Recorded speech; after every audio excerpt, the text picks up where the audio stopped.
Hello, everybody, and welcome to TV Talk. Today's topic, Atlas Shrugged versus Billions. And I am here with my lovely co-host, Jennifer Bouani. I'm Jacqueline Schumann.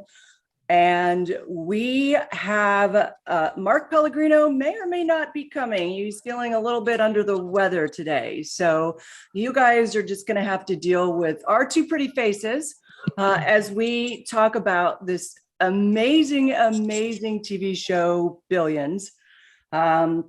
Yes, my favorite, one of my favorite shows. In fact, it's on my wall in the middle. That's how much of an inspiration this show is for me. An amazing, yes, and actually an inspiration for the two of us as we developed and continue to develop The Strike, a reimagined TV series based on Atlas Shrugged. Was as we were watching Billions, we were very inspired by the tone and the types of characters, the types of depth that the depth that these characters had, and actually still continue to have. There are five or six seasons, Jennifer. 5 so far. 5 seasons. So it is a TV series created by Brian Koppelman, David Levine, and Andrew Ross Sorkin. It premiered on Showtime on January in 2016. It stars Damian Lewis, who you guys will probably recognize if you ever saw Homeland. He's been in a number of things, a brilliant actor, as well as Paul Giamatti, Maggie Siff, and as Wendy. We'll talk about kind of the roles and everything of these people. Maylene Ackerman, Toby Leonard Moore, David Costabel, and a bunch of others. But the 3 main people that carry this show are Paul Giamatti, Damian Lewis, and Maggie Siff. And Jennifer, why don't you cue up a little bit about the premise of this and what Bobby Axelrod versus Chuck Rhodes versus Wendy. Yeah, so one of the brilliant pieces about this show that I liked was they set up Chuck as this kind of archetype of a statesman seeking justice, but he's got a lot of weaknesses, I should say. And then you've got Axe, who's running a hedge fund. He's the pro-capitalist. He's, super selfish, right? In the world's eyes. And then in between them is Chuck's wife, works for Axe. She's the therapist and the performance coach for all of his people. So she's right in the middle, perfect conflict, setting these 3 really powerful people up against each other. Yep. So we're going to talk about season 1, but actually, since you and I have seen all 5 seasons, we could talk about the whole series so far. Yeah, sure. Because it's hard for me not to talk about some of the other seasons. I think season 2 and season 4 are phenomenal. Probably my favorites. Yeah. Yeah, so we set this up with Bobby Axelrod, who in season 1 is happily married with 2 children, 2 boys. He is, I believe, the opening scene, I think, is him jumping into a pool naked. The opening scene from him. Now, the opening scene of the entire series of season 1 is probably one of the most shocking and eye-catching scenes that you'll ever see. Probably, I think it's probably even more intriguing than the opening scene with Breaking Bad. Ooh, I don't know about that. These two, they can compete together. So for those of you, just keep in mind there are some spoiler alerts for people here. So we open with basically an S&M scene where Chuck Rhodes, who we haven't been introduced to yet, we just know him as a man, is lying on the ground, basically getting tortured and peed on by a dominatrix. And obviously he loves it. And this turns out to be Chuck Rhodes, who is what is he, the district attorney of the Southern District, which is the basically New York City. New York, yeah, the New York district attorney, and the woman peeing on him is Maggie Siff, played the woman is Wendy, his wife, played by Maggie Siff. And the other interesting thing is that Wendy is a psychologist and happens to work for Axe Capital as sort of the company psychologist, motivational, coach kind of person. And she is excellent at what she does. Like, she is the best. I didn't even know this job existed until I saw the show. But she coaches these people and gets them out of their funk so that they can perform and find the best things to invest in and the best things to short. And she's there, and they come in with all their personal problems and she straightens them up. She's perfect. Yeah. So she, and she is a brilliant actor. She was also, for those who have seen Sons of Anarchy, she played a major role in Sons of Anarchy as the girlfriend of Jax, my namesake. And she was in Mad Men as Rachel Lincoln. She was in Mad Men, and she didn't have as big a role as I thought she should have, because they really should have explored that more with Mad Men. But she's just a really fantastic actress. And so you'll have to remind me, what was so I think it was, so Bobby Axelrod has bought this lavish new home that is just, it's a castle in effect. And this triggers Chuck Rhodes, who thinks that Bobby is doing dirty business, basically. But now, interestingly, the question is even if he did what he was accused of doing from an objectivist perspective, is that wrong? So what is he accused of doing? What does Chuck Rhodes think he's doing? He short sells a stock, CXC, I think. And that is considered a crime in the way that maybe inside knowledge, and I don't remember the details of it. But that's, I think, what's so brilliant about the show is you don't really need to know the details of what's going on in order to really appreciate. It's like this insight into hedge fund management and the day-to-day lives and the things they care about. And before I watched the show, it was like a black box. I didn't have a clue what goes on.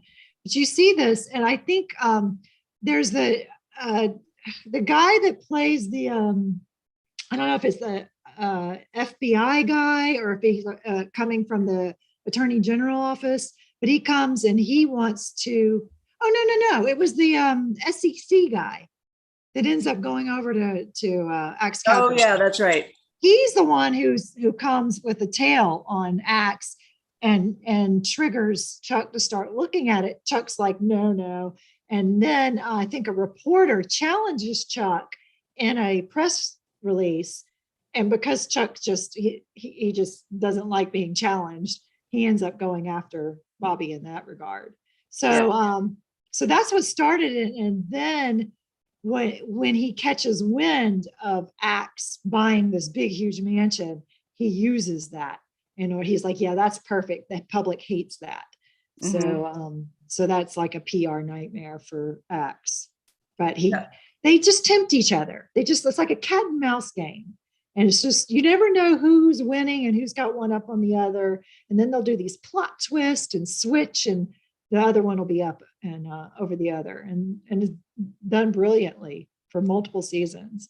And that was the thing, we were talking about that last night in our pre-show call, that the show is really great with not just one or two, but several, plot twists, one after another. And just when you think you've got it figured out, the ruse is on, and in fact, we were saying that in season 5, it kind of dragged a little bit for us because there was only really one big plot twist there. But one of the things that I that I really love about the show. Let's maybe talk a little bit about some of the aesthetics. But first, speaking of aesthetics, Allie for $5 says to you, Jennifer, I see Safi. For the kitty, because cats in a fireplace go well. This opening talk has been something. LOL. Keep going, ladies. Thank you. Thank you for the female empowerment there. I got Sapphire to look at you guys. Say hi, Safi. Yeah. So one of the things I really love about the show are I love the tone. I love the I love like the cinematography of it. I love Bobby's office. They've done the sets really, really well. Everything in Bobby's office, he's like up in the sky, and you know, kind of white. Yeah, everything's white, high in the clouds, and his desk, like all his surfaces are totally clean, and you can tell. I mean, I'm sure he's like an absolute neat freak, right? And Chuck's office, it's a government office, a government building, and even though Chuck has a fairly elaborate office, but it's more like professorial, and he's got a big wooden desk and dark and books everywhere, and you know, like just like he's pretending to be pro justice, I think, but I'm not sure I think he hides behind the, you know, the quote unquote badge, and really he is. I get the sense he is somebody who's extremely jealous of Bobby for several reasons. He's jealous of Bobby because Wendy works for him, his wife works for him, and there's something that he can give Wendy that Chuck can't. Well, hello, Mark. Sorry about don't forget guys. His daddy issues too. That's true. His let's start the whole thing all over, Mark. You want to do the intro? I came in at the right moment. Daddy issues How is my feeling, chapter. Mark? Yeah, you know, I got a little brain fog, so I set my alarm for 1:30, but it was actually for 1:30 tomorrow, and I didn't see that. So luckily I woke up and caught it. So I only missed just a little bit of it. So where'd you guys leave off? What are you guys talking about? We're talking show Billions. We're talking about the show Billions, yeah, and we kind of gave an overview of it and who directed it and the actors that play it. And now we're kind of talking about like this. I was just talking about the aesthetics of the show, how I really love all the sets. The sets are they speak to the characters very well.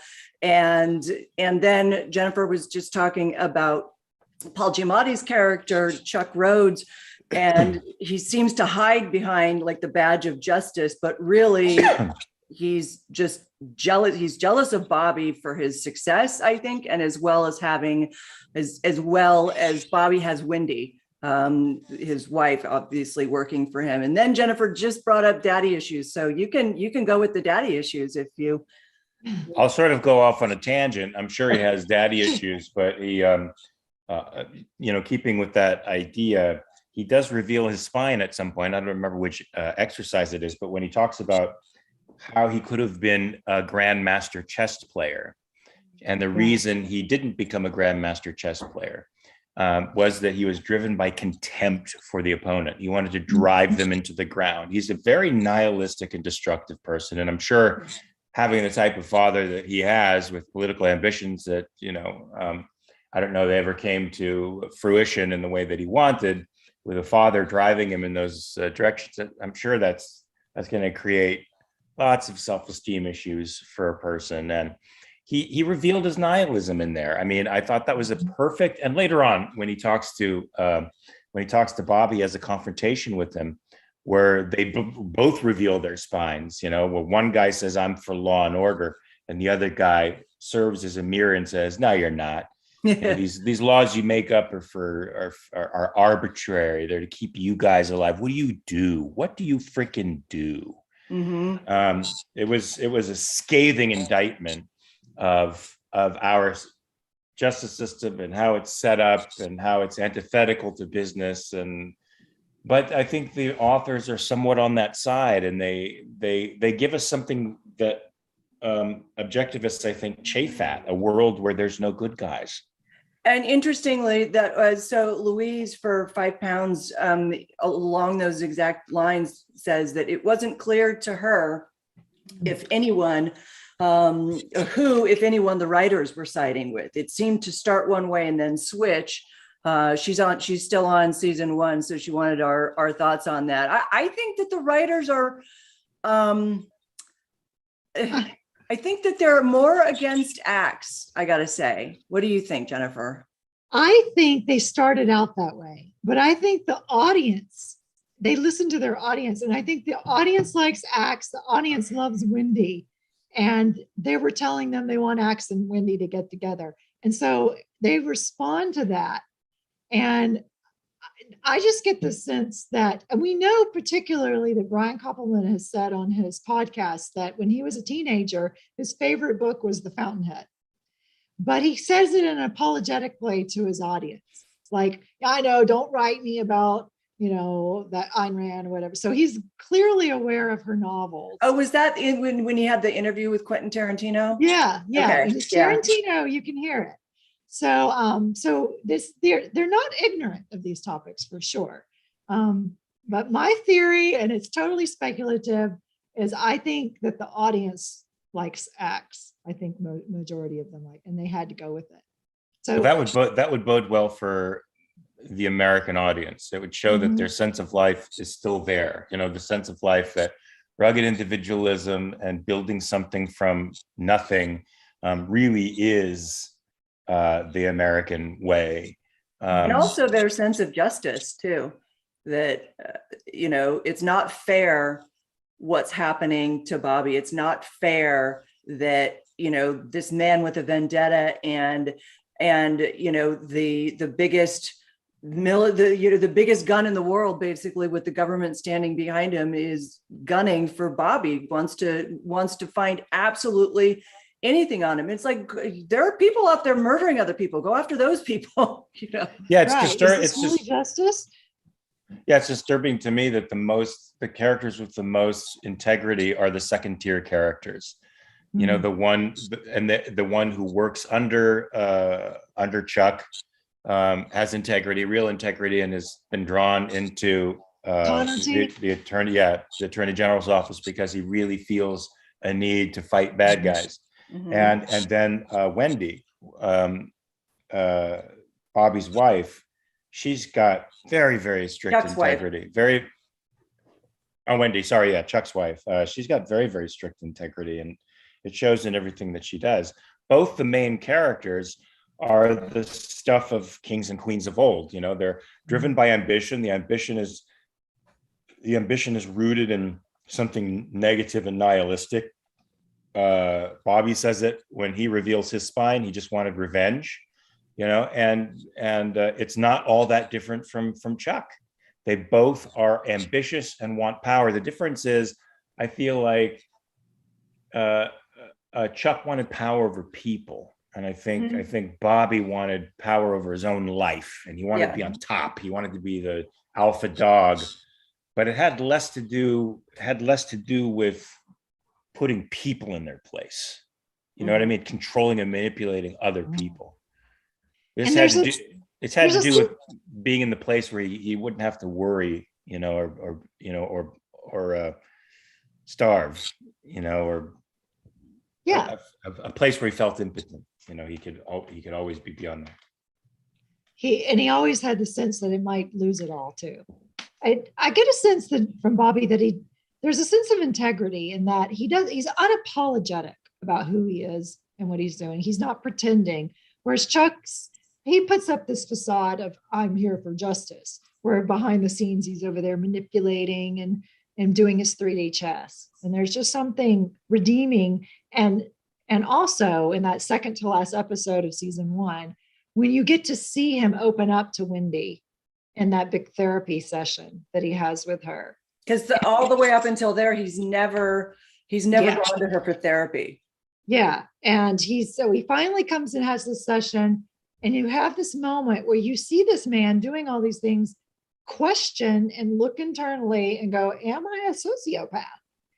you know, what I just did to Donnie and like robbing him of 3 months of his life by hiding the fact that there was this experimental drug. Like, does that make me a sociopath? And just by questioning that, whereas Chuck never does it. Chuck and continues to not do it over 5 seasons.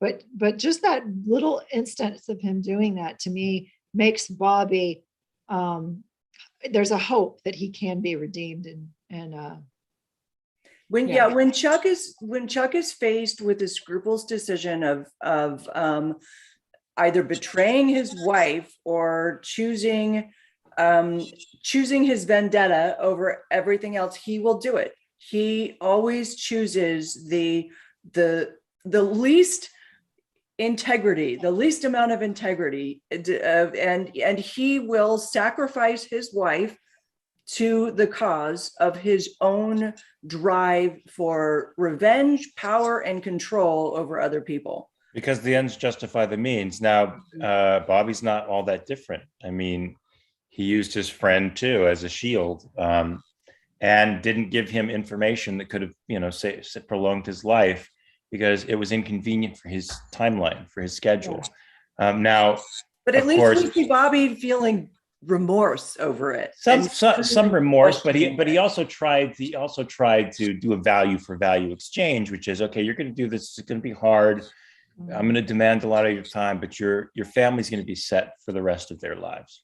Mm-hmm. So there's no such value for value exchange whenever it comes to Chuck. Chuck is about power and dominance, and that's why he's into that BDS scene, mm-hmm. And probably feels a great deal of unconscious guilt and self-consciousness about who he really is and what his real drives are, and that's why he lets himself get beat up, put in his place. He knows he's bad on some level. Now, what do you guys think about, I think we kind of talked about this a little bit last night, but I can't remember. What do you think, Mark, from an actor perspective, of the way that they cast these two characters, and the way that they look, the way they play them, and the way, like, Chuck Rhodes is, kind of a pudgy, there's nothing very he's not sexy, strong and commanding about him, right? But Wendy obviously sees something in him, otherwise she wouldn't have married him and had babies with him. Right. How much do you think this plays into it, where they wanted Bobby to look like Bobby, and Damian Lewis was the perfect person for it. They wanted Chuck to look like Chuck, and Paul Giamatti was the perfect person for it. I'm sure it had something to do with it.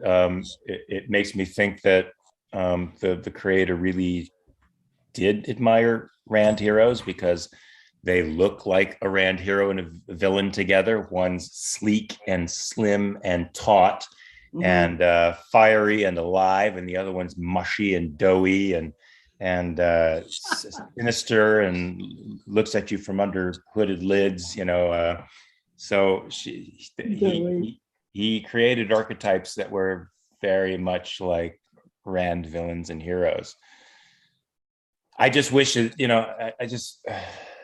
a day and age when we need heroes, and you go through an entire series not knowing who the hero is, or thinking the actual heroes are the second tier characters, and they're getting crushed by everybody. I mean, they're just getting crushed by everybody else's machinations. All this stuff is going on around them, right? I mean, yeah. More or less, they're sort of in control of their destinies, but not all that much. In the end, these guys are pulling the strings. I think we need to feel like, we can pull the strings, even at that level, against somebody, mm-hmm. somebody as big, somebody who lacks the type of integrity that would leave you alone if you served their purposes. I can't remember, Jennifer, did we get introduced to Taylor in season 1? No. It begins in season 2. She's introduced like the very beginning of season 2. Because that character, the Taylor character, is kind of the one that you're talking about, Mark, where she actually is able to pull strings, and they are a very, very powerful amazing character. So if Well, people are, I think we also see an example of where I think, is his name Copelson? Copelson? who, the The actor director? or the No, character? no, the director, the Oh, writer, Koppelman. creator. Brian, Couple. Brian Koppelman. Brian Koppelman. I think we see where his idealism is placed in the girl who leaves Axe Capital to start her own business. You know, she thumbs her eye at the sadist partner when she finds out from Wendy that this guy's going to just, you know, torture her. And her place of business is, you know, it's about, I don't want to say conscious capitalism, because to me that's a contradiction in terms, but certainly a new version of capitalism that is more curious about the people who are involved in the business, more conscientious about where they're putting their money and why, more interested in what companies' reputations are and what their backgrounds are. And I think that's a fairly good evolution. I think that you're right, and you definitely sense it in around season 4 and 5 when the character Mike Prince is a competing antagonist character that goes up against Axe, but he's more of a Jeff Bezos character, and they have a fireside chat, and you really get to see them pitted and their thoughts about the world pitted against Their each other. philosophies against each other. Yeah, and one is a more of a conscious capitalist, altruistic type leader, and then you've got Axe, who's like, you know, just out there, like, no, I'm here to make money, and this is what, you know, like, and they go at it. And so I think you're right. I think that the writers are grappling with that. I think they think there is that ideal out there. But then I wonder, I mean, maybe they're suffering from moral schizophrenia like we are watching it, you know, because I mean, Bobby says things I can't help but get behind, you know. No. It's not like he's not employing hundreds of, and if not thousands of people, and enriching all of their lives by making the money he's making. And you see how the law enforcement community has a rather stereotyped perspective of these guys. They're just straight out criminals. They do nothing for their money, and that feeds their contempt for these people. But what you see in Bobby is somebody who's got a mind like a computer, who can juggle 75 things at the same time and know where they all conclude. And that's not something everybody can do. A CEO of a business, even something that's in the strictly financial arena, they have to integrate a tremendous amount of information, right? Jeff Bezos has to organize capital. He has to acquire capital, organize it in the right way so that it continues to make money. And it only continues to make money if he's innovating the way in which he organizes capital and the way in which he delivers his product and offers, you know, the customer something new and exciting all the time. It's a lot of fucking pressure that, you know, just any person can't do. That's another one of the things that I really like about Billions is that it shows what a CEO really does, compared to people nowadays keep talking about how CEOs don't do anything. What are they there for? They just sit there and they collect the check. And, you know, it's all the other people that are working for them who are really the ones that are making the money and are, you know, everybody always says that about Jeff Bezos. It's like, it's all the people in the warehouses. And, but there would be no Axe Capital if it weren't for Bobby and his brilliant brain and I mean, he's there. He's usually like the first one in the office. And yeah, but even that is a stroke of luck. Yeah. Now, the specter of Hollywood, that so much of what you achieve is luck and timing comes back to haunt us in Bobby's backstory. And I just noticed the shirt you were wearing. Do you notice my background? Oh yeah, okay. Jennifer you had your background on, your virtual background on, but you took That's off. my background. We're halfway through the show. Should we talk about Chuck's dialogue? Yes. Yeah. And how it's different than Midnight Mass. Yes. How it's different than what? Than Midnight Mass. Like Chuck's monologues, I can listen to Chuck's monologues until the cows come home. Yeah. It's Shakespearean. It is, it's not the way that people actually speak, but for him, it's perfect. It's like one of the problems that I have with Aaron Sorkin characters is that they all talk like each other, and they all have these lengthy, very quick-paced speeches that it seems to me anybody could deliver from any character. But with Chuck, he is written so well, and he carries, and I don't know if anybody else but Paul Giamatti could carry it off the way that he does. And he tells these analogies, these stories that help take these complicated chess moves that he's planning and brings them down to a parable so that the audience can easily understand it. And because he keeps speaking this way, it's believable that he would speak this way. And different than Aaron Sorkin is, I have a feeling they're allowing the actors to play with it and do their own pauses and ad lib. Whereas with Aaron Sorkin, apparently they have to speak every word exactly. Well, all they have to do is when you have somebody of the stature of an Aaron Sorkin who's writing, they do want you to say the words. That person has won, tons of awards and has been recognized by the world as being great. They want their words up there. And that's part of the difficulty, I think, of the craft of acting, is rendering somebody else's dialogue as if they're yours. Now, I'm going to defer to you writers with respect to Aaron Sorkin and the way he crafts dialogue as sort of a single voice within coming out of the mouths of various characters. I haven't found that, but I haven't really, I took his master class and I watched that with Tracy, but I didn't really, I was never into West Wing or any of that stuff. So I do know that when I would hear the conservative on West Wing talk, she sounded very different from, the president. And when she defended, some conservative benchmark, she did it in a way that sounded uniquely her own.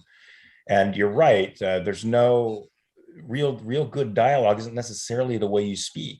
You listen to a Eugene O'Neill play or Tennessee Williams play. It's not the way people talk, but it's lyrical, it's beautiful, it's meant to be heard.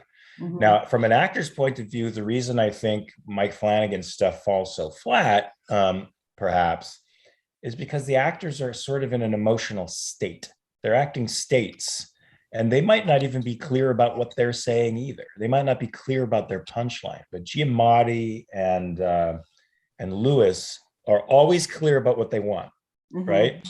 When as an acting teacher, when we're teaching young actors to do speeches, lengthy speeches, we tell them to treat the speech as a joke, which means a single punchline that informs all of the moments. When you're telling a joke to somebody, you don't ever think of, making it interesting or cool or being in an emotional state when you're doing it. The punchline, what the punchline is, it's in the back of your mind. It informs the way you do everything, as does the people you're telling the joke to. And that gives the speech, a unity of purpose that I didn't see in Flanagan's stuff. Now, Flanagan's stuff also was just padded. It was just, there were too many words. It was too much thinking going on, and it wasn't even original or interesting thoughts. Yeah, to me, it was more pointless stream of consciousness rather than just what you were saying, the punchline getting. There is every speech that Chuck makes, there is a point to it. And you're kind of like in rapt attention, waiting. He's usually pissed off about something. Well, he's not just ranting. He's trying to convince. He's trying to win somebody over. Uh-huh. He's trying to destroy somebody's reputation. He's trying to hurt them with his words. I mean, those are actions that an actor can get his mind around. He's not talking about pithy ideas like what's it like when you die and trying to wax poetic about it. Yeah. He's giving us concepts that we can all grasp and look at and feel and relate to, right? Everybody should be watching both sides of this story, especially at the end when they throw down the fucking gauntlet, like two gunfighters in the West that are about to fucking go at it. That everything they say about each other is true.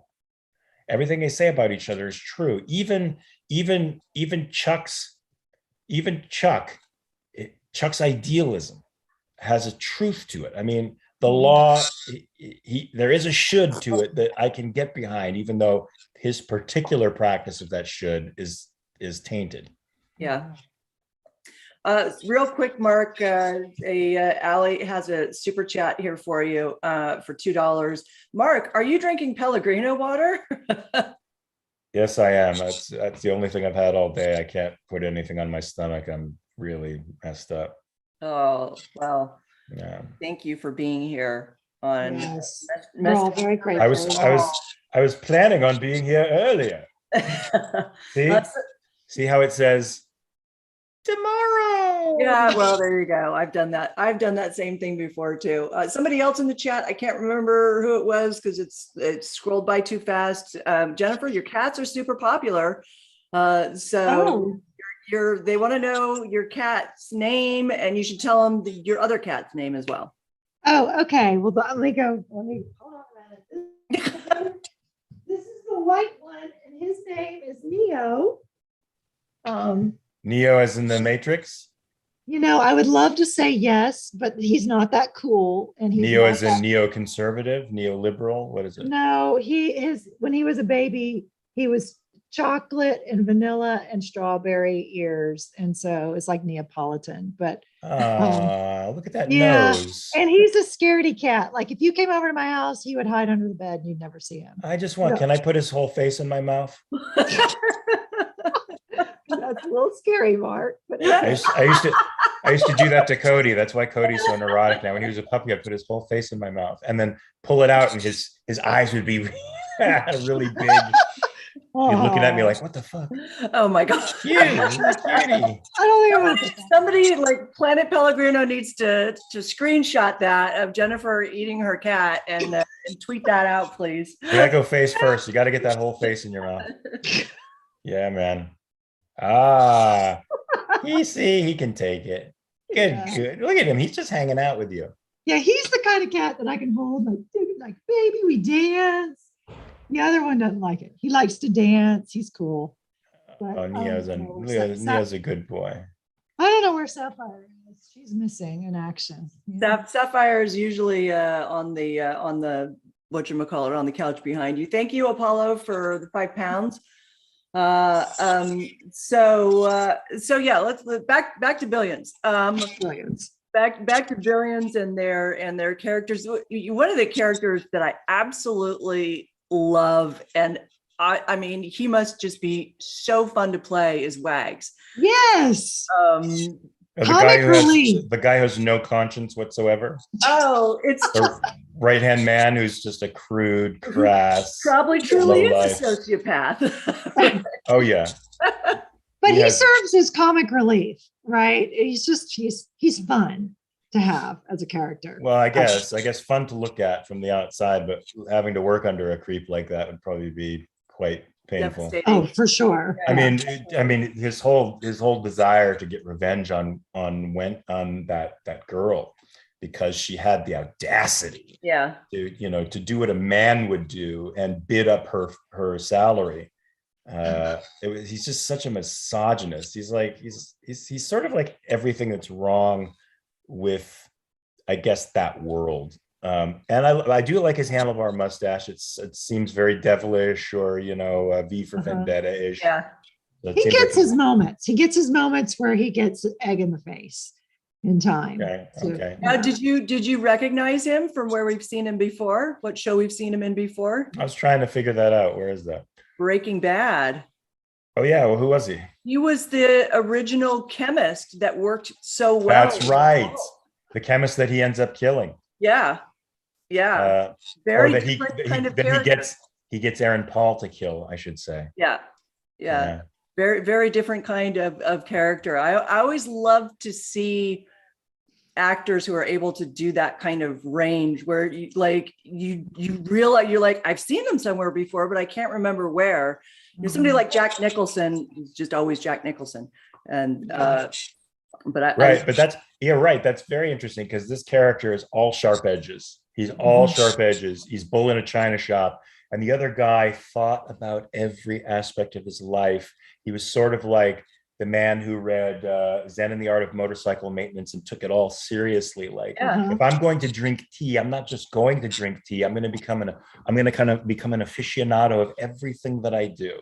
And I'm going to immerse. I'm going to get full immersion in everything that I do. And he was sensitive and soft, you know, and starstruck by Walter White, and really the opposite in every respect of the guy that he's playing now. So yeah, you're right. That's really hard shit to do.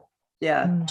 Because I don't see any of the characteristics that I saw in that character bleed into this one. And a lot of times you can see the actor's individual personality shining through. I see anything that that a they little do. bit in Damian Lewis because I watched all the seasons of Homeland, and there was there was a little bit of kind of crossover characters between Brody and Axe, but the Axe character I think is just so extra, like just so far beyond. And Paul Giamatti, you know, I think he's such a versatile actor. He can play anything. Wendy also, Maggie Siff, she is, I mean, if you saw her in Sons of Anarchy, you wouldn't recognize her. But I see Paul Giamatti in everything that he does, whether he's playing John Adams or American Splendor or Sideways. I see Paul Giamatti. He has the same sort of being throughout that, and you know, many of those characters are very rough and cynical and disowned people on the outside, which, you know, the attorney general is too. He's the district attorney or whatever. He's on the outside looking in as much as he's in the top of the hierarchy in a way. He has the perpetual feeling of being outside, you know. And I don't know. I was hoping for a relationship to spring up between Bobby and Wendy. And I don't know if You gotta watch more. You gotta watch more. There's a great sexual tension between the two of them. I think and it's totally understated, but it's there. She clearly admires the guy and cares about the guy in a way she can't care for her husband. And what I like about Bobby is that he has an intense sense of morality that Chuck doesn't have. Like, Chuck will go to the club out of revenge, and he can't go through it. He can't go through with his BDS experience, but he goes there. When some beautiful girl tries to pick up on Bobby, he's like, "Nah, I can't go there. I can't, because it's the real deal with me and my wife." And you really see two partners not in crime, but in life. You know, they come from the same background. They have a similar perspective. I love her perspective on things. I think she's a really cool person. And there's nothing cliche here. They definitely are going into depth with these love relationships and how they can, the nuances and how they can switch. And I really appreciate that. It's intelligent. It's not wasting our time. That's a hard thing to do. It's to not write out of your head, not write stereotypes, but hey, this is the way people probably really are. Yeah. Right. Yeah. Yeah. It's good. I love Laura's one of Laura's first scenes, or Lara, one of her first scenes, when she just straight up threatens the woman that you damn straight I am. You're goddamn straight I am. She's like, "Are you threatening me?" And she's like, "Oh yeah." Yeah. What's great about Bobby and Lara is they just dispense with all the bullshit very quickly. Yeah, and there's something to be said for that. There's great integrity with that. It's troubling that he can turn off and on his feelings with people who he thinks are close to him, but that is a trait of people in that position.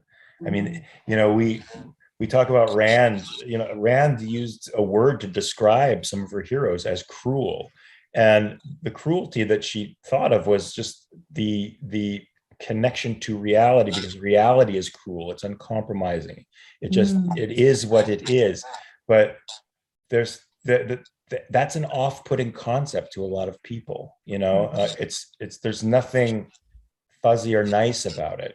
And that's hard to wrap your mind around as a person who feels that ethics and morality is about fuzziness and niceness. It's not about your contact with reality and how clearly you see it, like it is for objectivists. Yeah. And you know, that means we have a long ways to go to change the culture from, you know, ethics is, you know, not is more than the way you look at other people or treating them with kindness. Ethics is seeing the world clearly and pursuing your values from that clarity. Mhm. Yeah. Which enriched lots of people in Bobby's life, man. I mean, lots of people got fucking rich. Yeah. Lots of people. Yeah. And that's the thing. And you look at, you know, what the net of what Bobby's done versus the net of what Chuck has done. And, you know, all that I've seen Chuck do is just use his office to go after people relentlessly, and in that name of justice, and he ends up being, you know, kind of, he does it in just as dirty ways as Bobby, you know, because there's always like the guy that is in the basement every single time Bobby calls him. It's like the fixer guy, right? And Terry Kinney. I love Terry Kinney. He was one of the original founders of Steppenwolf Theater in Chicago. Cool. With John Malkovich and Gary Sinise. Okay. And he was in season 2 of Being Human, I think, or it might have been towards the end of season 1.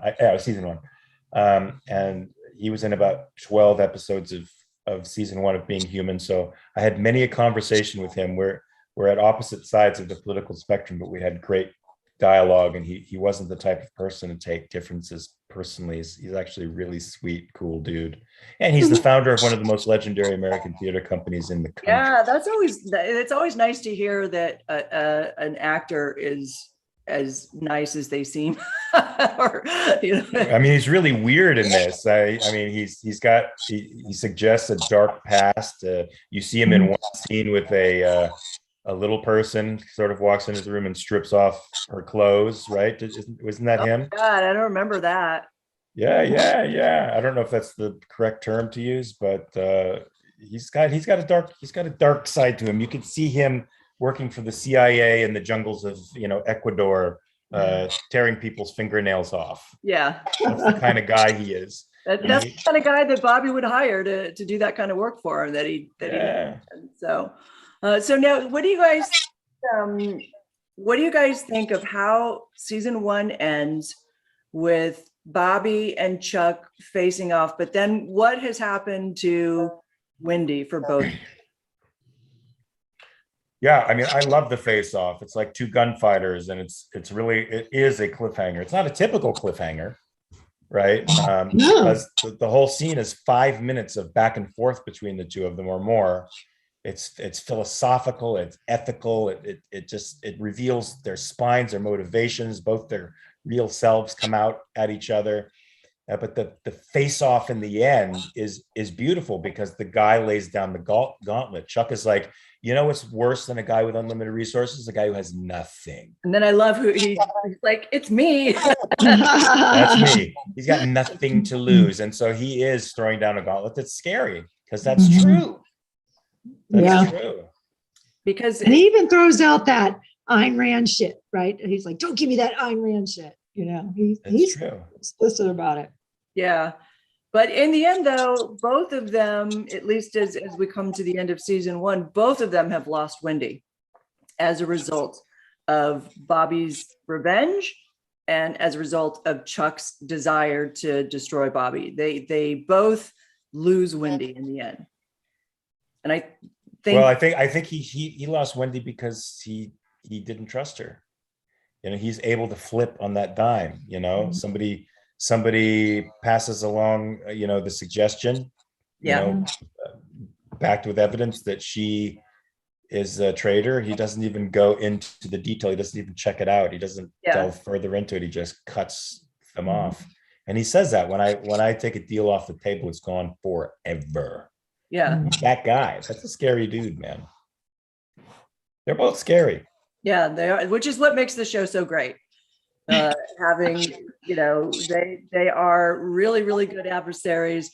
what's even in season 2, they actually end up teaming up together to fight, the enemy of my enemy is my friend, and to fight another foe, which that is just, I remember that scene at the table with Wendy in the yes middle of the two of them is yeah phenomenal. yeah so Is there any deeper history between the two of them? Like, did they grow up?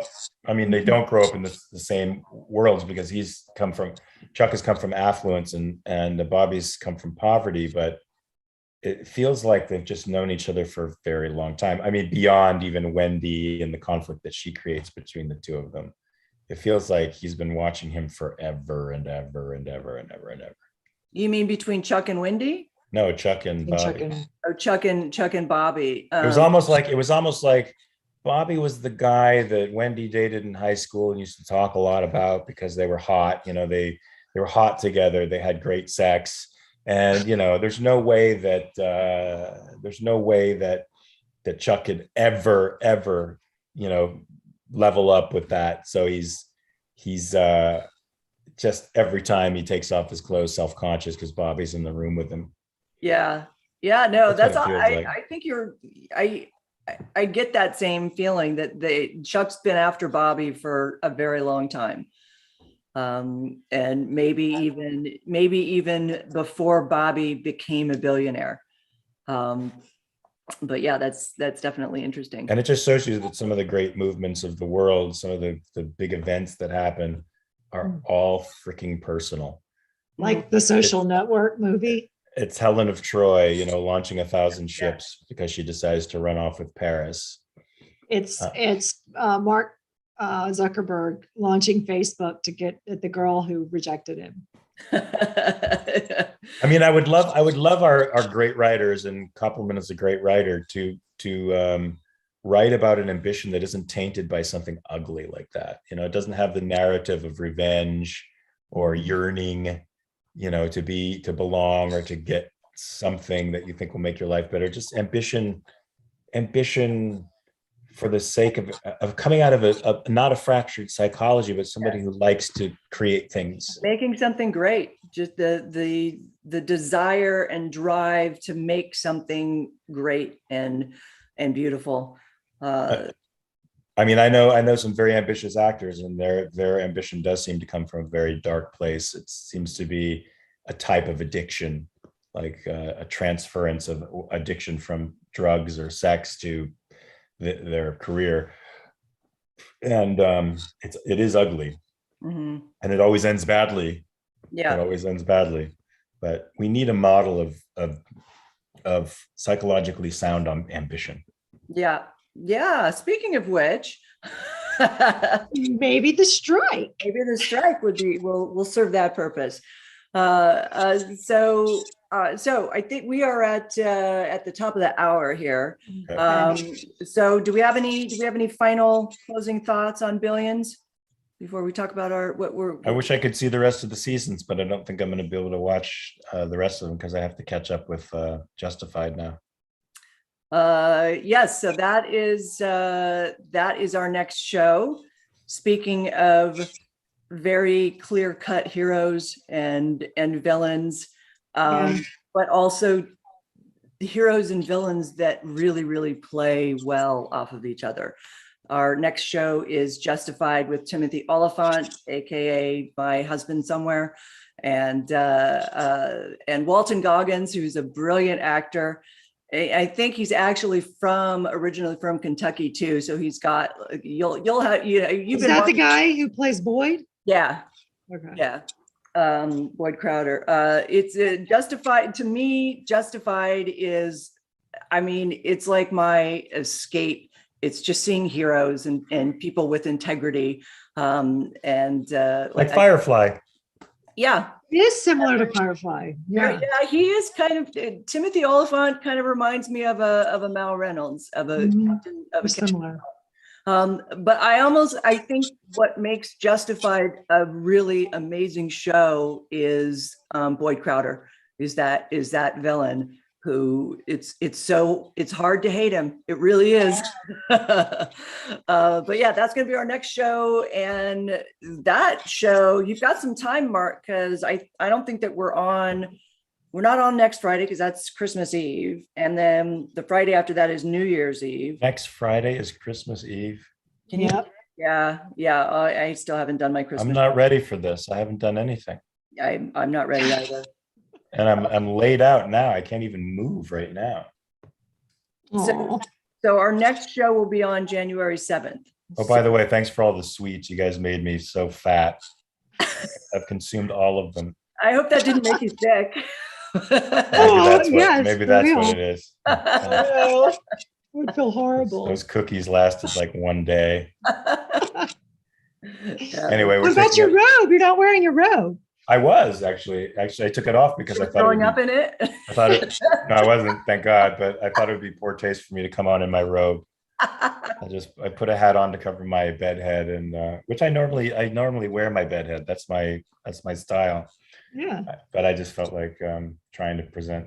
I mean, I've got my long undies on right here, as you can see. So Yeah. I'm in jammies. Nice. Well, Yeah. All righty. Well, are we going to be jumping over to Clubhouse now?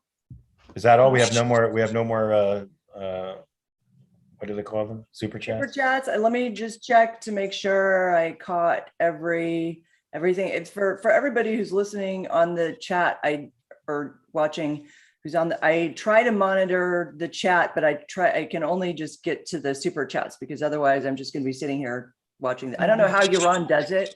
I don't know how Yaron. well, he doesn't. He just goes super chat. He demands. Yeah, but he also reads the chats as well, and he'll get offended. Huh? He'll get offended at somebody criticizing him. Yeah. He'll be like, okay, this isn't a super chat, but I have to say, You're an ass. You're an asshole for saying that. Why are you watching me? Get the hell off. He does say that. He says, "You're free to leave. Just go. Why do you keep watching?" Marxists like to sow the seeds of chaos. They like ruffling people's feathers. That's all they do. They're just like Chuck Rhodes. Yeah. Ruffle feathers. It's all they're good for. They're fluffers. They're fluffers. Nice way to bring it back around, Mark. So, all right, everybody, we will see you back here on January 7th, and we'll see everybody else on Clubhouse. Thanks, guys.